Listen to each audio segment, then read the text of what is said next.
Welcome back to another YouTube video, and we've now got my wife Marina. She's Finally back in the vlogs. Now, why did you stop filming? So, be honest. I stopped filming because I feel like on social media, I don't think it's for everyone, and like I'm very sensitive, so basically everything impacted me very heavily, and it took me time to get over a bad comment, a hateful comment, or just it was really upsetting me basically. When I was too consistent, obviously the more you post, the more comments you get, and the more people are gonna comment on your appearance, on your how you speak, how you look, just everything about you, so which is normal, but for me it was just very difficult And also I feel like two things. Firstly, when you get out of the flow of recording, it's hard to get back into. It's really hard. Today I had to hype myself up. I was like, okay, I'm on camera, let's relax. Because you guys see us talking to you, right? And I feel like I'm talking to you right now as I'm recording, but when you're not used to it, we're literally talking to a camera. So like to get back into that flow and to get back into that rhythm. And secondly, I feel like on YouTube, it's a lot more supportive in the comments. Like I feel like YouTube's more like your hardcore audience of people who are like regularly consuming stuff, but whereas short form content on other platforms, people feel more entitled to comment negative stuff. So like if Marina was saying a certain thing, or it's the same as me or any creator, but I feel like Marina was you were very sensitive to like people. The smallest thing would upset me, and then I'll be so upset, and I'll talk to David about it, and he's like, oh, you know, you get this all the time, it's just a small percent. But even if it's one bad comment and like 10,000 good ones, your whole day you think about it. Your whole day, like it ruins your day, and Whereas the more you do it, I feel like the more you get used to it. But at the same time, I didn't want to like, because I was trying to encourage Marina to like get on the videos, but I didn't want to you can't force someone, right? Like I didn't want to be like, you're doing this video. If she didn't want to do it, she's not ready. But now I feel good. I feel getting into ready. the flow, getting back into the flow of it. But exactly. Marina's still here, we're still together. Yeah. So today's video, anyway, what's today's video? Today's video, we're gonna answer some questions, Q&A. So we're gonna answer questions from you guys that you've asked us, and we've picked the top 5 questions. So we put a poll on our Instagram basically saying what questions do you want from us. We're going to do these Q&As regularly because I feel like the more we do them, the more people are going to want to engage and interact with them. So we received about 25 questions in total. We picked the top 5 questions, otherwise this vlog will go on all day, you know. We can talk and especially me. I think the ones that we've picked as well are things that, because you receive questions on your social media all the time, so I feel like these questions are things that people just constantly ask, and it's not just, we're not answering just 5 people, but many more that ask you on a daily basis, really, all the time. 100%. So should we kick it off? Yeah, let's go. Okay, so question number 1, just right here. Okay, so why Blagoevgrad and not Sofia? So who's going to answer this one first? I'll answer from my perspective first. So for me personally, and then you can speak your thing, Blagoevgrad was the first town I visited in Bulgaria. It was the one that I felt most comfortable in. It was the one that Marina's the most familiar, and I'll let you obviously speak about that in a second. But Marina's very, very familiar with Blagoevgrad, which means that I'm familiar with Blagoevgrad. We have our home comforts. And before we moved to Bulgaria, from my perspective, Blagoevgrad felt like home away from home. Every time I'm here, I feel like I'm at home. And Sofia is like London. I'm from London originally, but I didn't feel home in London because of the way the lifestyle is there. Same as Sofia. I think Sofia is very like broken up, a lot more chaotic. And the reason we moved to Bulgaria in the first place, in my opinion, is to have a slower pace of life, a better overall quality of life. And I feel like Sofia was kind of the life that we moved away from the UK. So if we had moved back to Sofia, we'd be back to square one, the same as in the UK. So it's like, what's the point of moving to Bulgaria in the first place? Look at the views behind us now, man, and look at what we're doing right now. It just feels so peaceful, so relaxed and calm, and I feel like living in Sofia, from my opinion, everybody's different, right? But my perspective is like, I wouldn't really feel overly comfortable living in Sofia. I think if it was between Sofia and London, I would probably move to London, my personal opinion. But if I had to pick, obviously, between London or Blagoevgrad, I would pick Blagoevgrad. So that's why we're here. But I've grown up here basically, so I'm life story here. Let's go. Life story, short so one. I'm going to ask you a question actually off the back of this, so just so the viewers understand who don't know. So what's your journey from Bulgaria to UK back to Bulgaria, like in a nutshell? Okay, so what it's happened a long basically? story, a life story. So I'm gonna make it short, as short as possible. So basically, I'm born here in Blagoevgrad, and I've studied here. My family's here, and I started uni here in the local university. Basically, initially I wanted to study in Sofia, but I don't know. I ended up just kind of studying here in my hometown, and I was here for a year. But I always wanted to go somewhere else. So after a year, there was two options: America or UK. America obviously is a lot more expensive and a lot more paperwork. At the time, UK was still in the EU, so it was the easiest, cheapest option. And I was 19, I didn't really want to rely on anyone, like even my family. So what I did is I basically decided with an agency. There's local agencies, you can pay them, they find you work and accommodation, and I went to the UK. So I was there, well, 10 years. 19, right? Yeah, when I was 19. So nearly 10 years there. And yeah, obviously And came back now. We came back now. You was 29, well 28 when we moved back. 28 turning 29. Yeah. The plan was actually to go the first summer to the UK, so I can earn my own money, save my own money, and then come back, like do another year of uni, and then the summer after go and work in the US. And a lot of people don't come back. Second question is right Second here. question, yeah. What is the biggest or most notable difference between life in the UK and Bulgaria? Wow, And that's a good question, and a very thought-provoking question. Yeah. Now, I think, in my opinion, we'll summarise this in, I think, two points if we can each. My one is, so between the UK and Bulgaria, firstly, life in Bulgaria, from my experience, is a lot slower in a positive way, in terms of you have a more balanced life. Now, I feel like UK culture primarily is very much hustle and bustle, working all the time, trying to make money to make ends meet, essentially. You get punished the more money you make, you get punished the better you do, the way the system's designed. And also there's very much work. There's no overall balance. You don't really get to reap the rewards of your hard work primarily day to day. Now, of course, there are jobs that are different, but like in terms of the main kind of jobs culturally within the UK, especially if you're working in a city or if you're working in a city, that way of life is very fast paced and you don't really get time to enjoy. I feel like here you work hard, we work very hard, we're non-stop working all day, but we reap the rewards of our work. We get to travel, we get to do things, we get to slow down. If someone wants to go for a lunch or a coffee in the evening, we can do it because that lifestyle is slower and that's culturally acceptable. Whereas here, if you try to go meet someone for coffee at 8 p.m, it's not going to happen in the UK. In the UK, like, everyone's just we have to schedule it like 2 months before. Everyone's exhausted from work, and I just feel like here's a bit more relaxed. And even like when people work in retail here, you see people outside having a cigarette when there's no customers, like just chilling. And in the UK, you get sacked for that immediately. That's not allowed. And just things like that. You can't do that. But I do think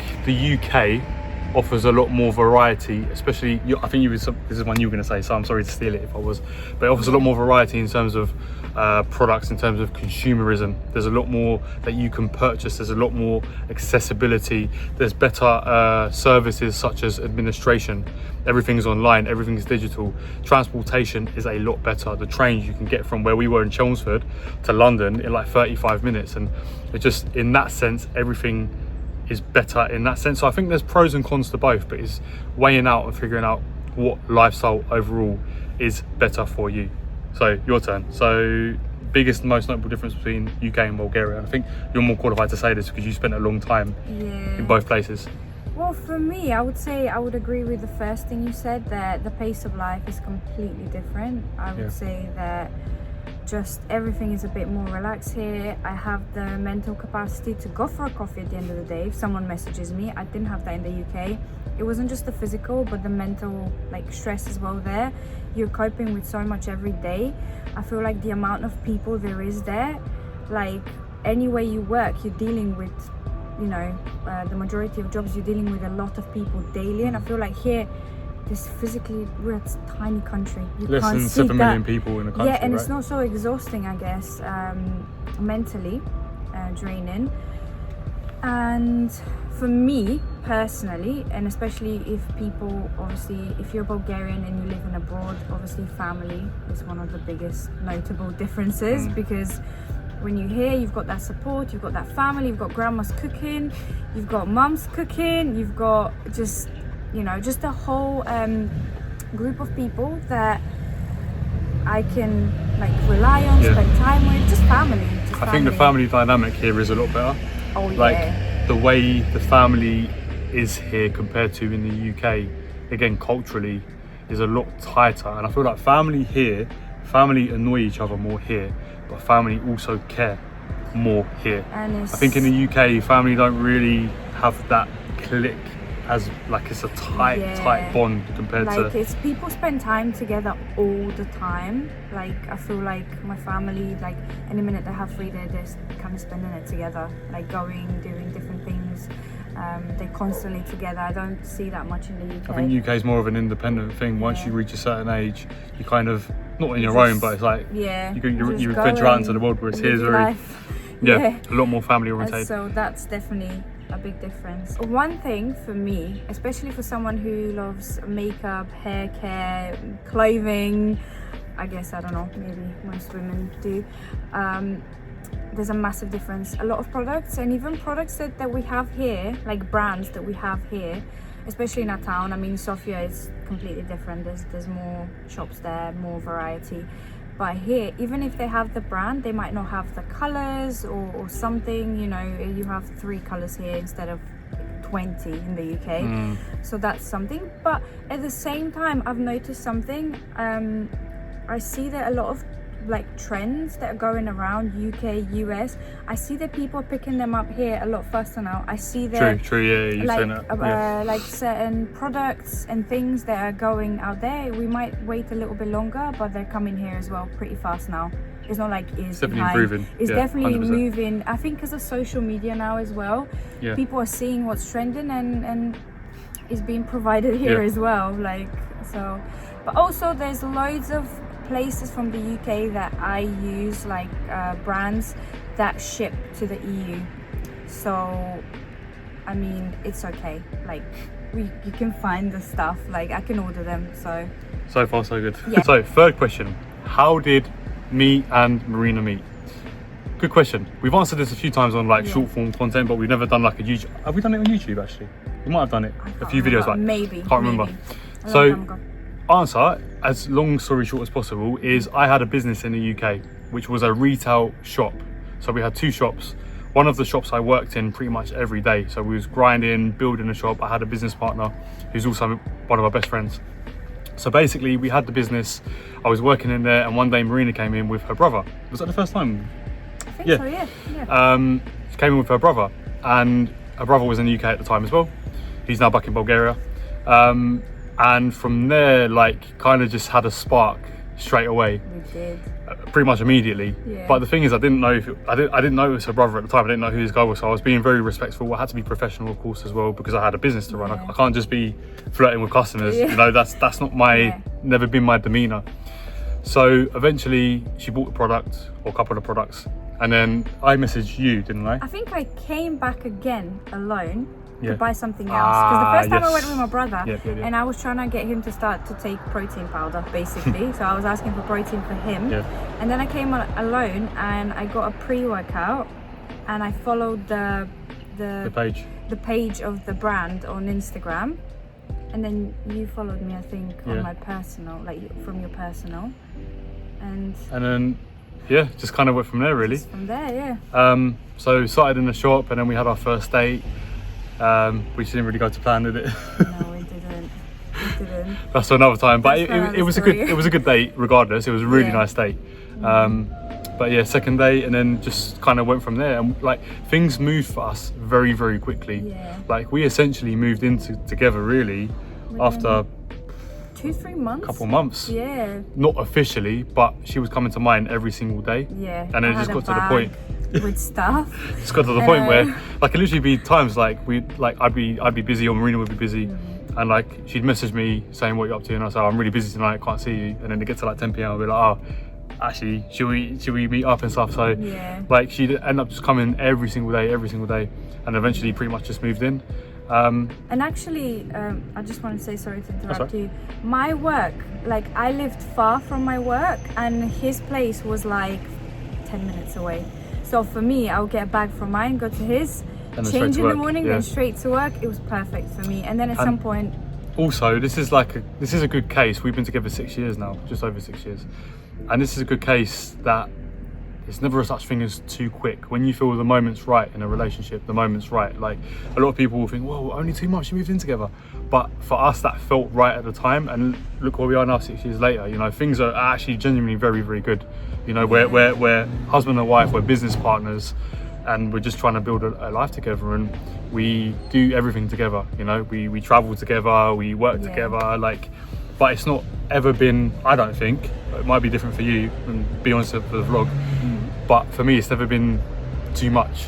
For me it's never been like, oh, I need my space, and if we need space we just go in the other room, and like, but in terms of like a long period, and everyone's different, but I've never felt like I need to get away for a week or anything like that. Like, I think we've always been very close, I guess. And I don't know if everyone's like that. It just felt, like, we didn't, like, even the moving and all of that, it was never planned, like, no one was rushing it. It just happened. Nothing feels forced. Happened. Yeah, nothing's ever felt forced, and we just go over the flow, to be honest, and we're in Bulgaria, so here we are. Look at the view. But yeah, look, it's really nice up there. Actually, I'm gonna duck down. Look at that. Wow. Hey. I mean. But yeah, long story short, that's how we met, and happily ever after, I guess. Yeah, that's it. So, question number 4: do you see a future for yourself in Bulgaria after knowing what it's like in this country? This is a good question, because if you guys have been like following for a while, if not, check out our previous videos. I try to keep everything up, like, just because it's all part of the journey, right? But we were in a very like weird period towards the end of last year, or midway through last year, where like we had the business was doing okay, but we weren't really pushing it hard, and we were a bit unsettled in Bulgaria. We didn't really know what we was doing. So long story short, because all of that is documented elsewhere, we decided we were going to go back to the UK. What month was that? October.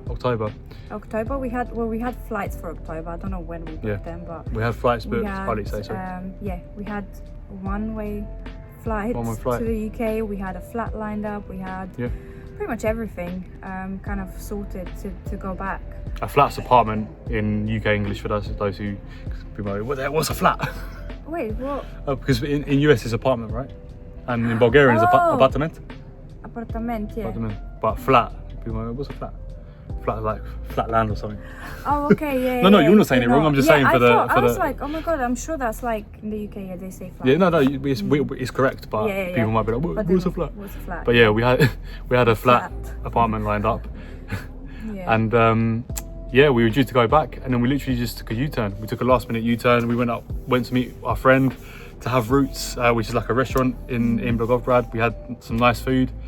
And we just thought, you know what, we're going to keep pushing, because we were only here for a year. So, but basically, to answer your question, do you see a future? So absolutely, I see a future for us. Like what we're building now. So for those who don't know professionally, we do a few things, but in terms of, excuse me, in terms of the business together, which primarily Marina runs day to day. It's a marketing agency. Not going to bore you with that too much, but that's pretty much what we're doing. Like the business has really taken off in recent times. In terms of life here, I'm learning Bulgarian every single day. We've got an apartment here now. Like, definitely, I see a future more here than in the UK at this point in time. And I'm glad we overcame that period, because it was a tough period, man, for the both of us. Like, not knowing where we want to be or where we're going to be.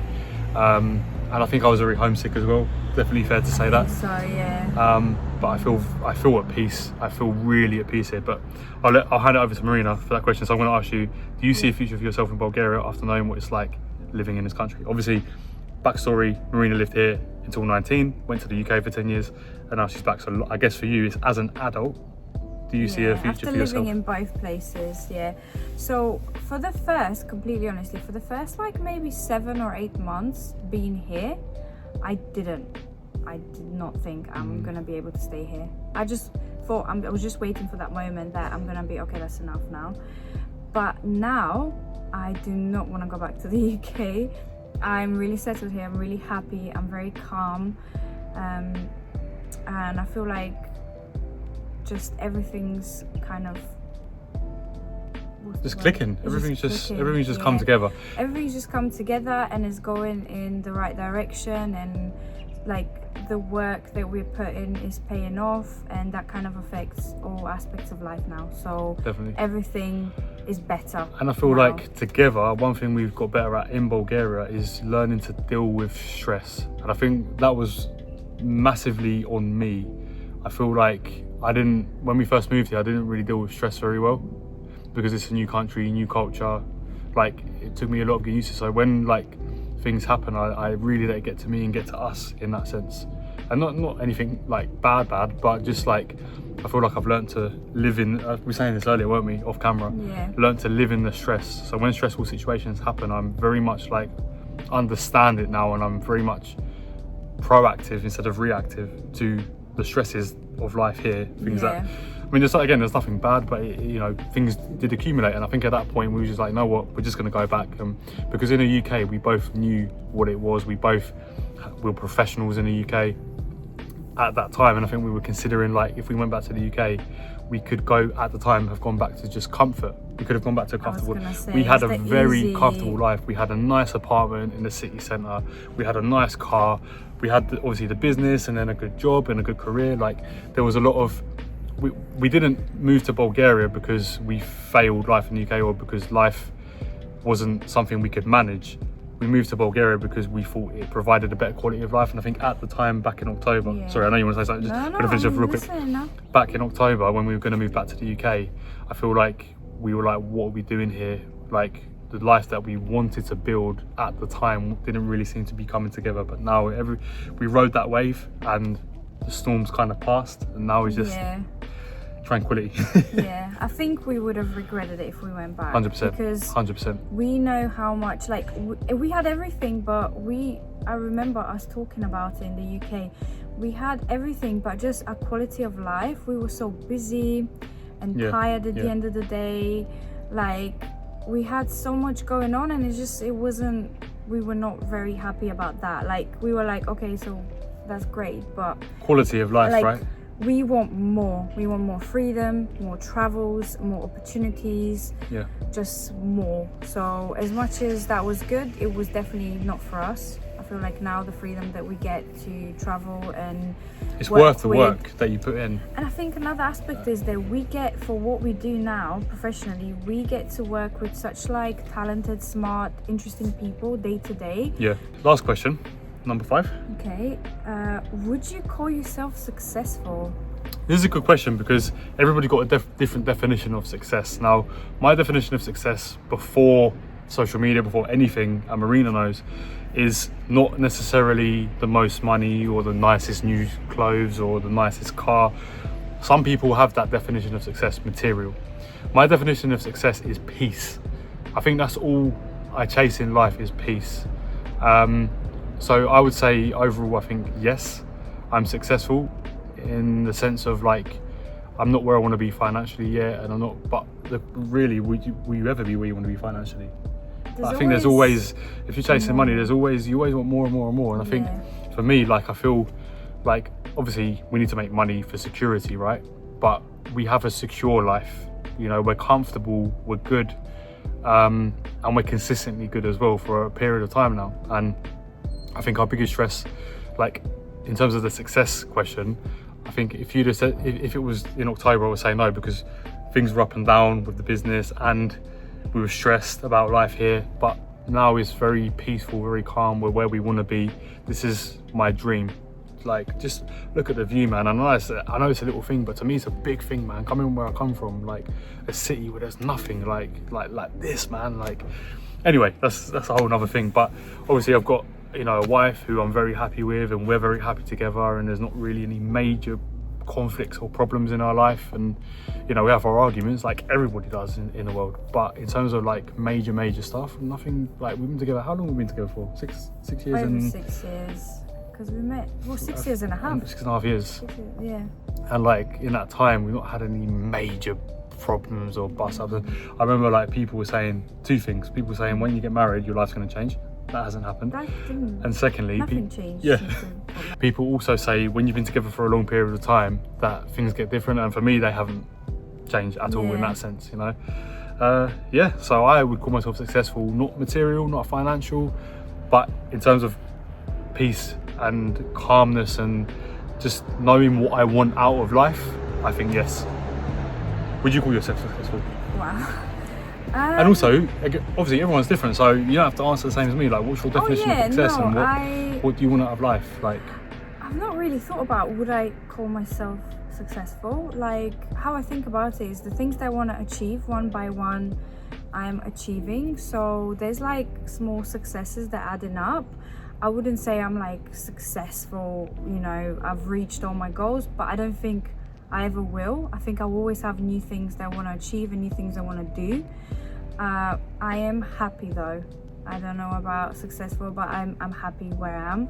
I'm happy what we're achieving. I'm happy with what we're working towards. So maybe I am successful, I guess, if I'm happy. I don't know, depends on the definition, but that's how I see it. I think that's why it's such a hard question to ask, because everybody's definition of success is different. For me, with success, I would rather see, now this is me personally, hand on heart, this is me, I would rather see our family and friends financially secure before I buy a Lamborghini. Do you get what I'm saying? Like, some people, they just see, I want to buy a brand new car. For me, I want everybody around me to be okay before I invest in any big material possessions. If I had £1 million in the bank, I'm keeping 100 grand for myself. That's for me, and you know, that's just like, I think that's another question of success. That are the people around you good? Because a lot of people will just go and buy a brand new car and you think, oh, they're successful, but then their family's bloody like struggling and suffering. But then they're rolling around in a brand new 100 grand car. So it's like, yeah, but success is also not just professional, like family, like, are you know, I think there's so many aspects you can look at it. Like, it's not just the professional and financial, I think that's an ongoing question. It's a massive question. Like, it's an ongoing, as in, like, I don't think today maybe we're successful, but then what if, I think it's an ongoing, I don't know, but we're happy, we're healthy, we're good, and yeah, that's what matters. So but yeah, half an hour video. But if you made it this far into the video, make sure to smash that subscribe button. We're really like pushing YouTube very, very hard this year. As I said, like in my previous video, like back on travel content, back on vlogs. Marina's going to be back in a lot more videos. Yes. So be nice to Marina, please leave a nice comment. Don't be nice to me, you don't need to be nice to me. But do you want to say, okay, to that, comment, subscribe, and then we'll wrap it up. Okay. I didn't say anything. Don't forget to like, comment, subscribe, and thank you very much. Thank you very much. And we will see you next time. We'll see you next time. Yes, thank you for watching. Do you want to press the button? Normally I press it, but you can press I'll press the button. Go on.